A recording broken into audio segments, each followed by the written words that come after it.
ari jalma teh kawas awi kainya kai gular-goler satenger di kolong imah moal jadi nanaon moal jadi manfaat lamun teu diolah kitu we terus bahkan bisa dipicen jadi sampah tapi lamun diolah dijieun jadi gagang pacul contohna bahkan eta bisa jadi manfaat bisa naik kana tak-tak di luhur anu awalna dihandap kitu deui urang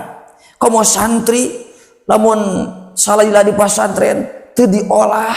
hatena teu diolah pikiranna teu diolah fisikna teu diolah moal manfaat matakna santri di mana geus lulus jadi alumni lain jadi alumni putus hubungan geus nepi ka dinya henteu tapi kudu diolah deui bahkan kaluar teh bisa jadi nol deui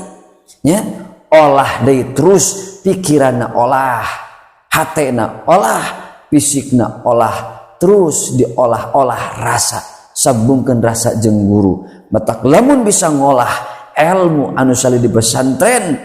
insyaallah ieu bakal jadi santri anu manfaat naik derajatna amin.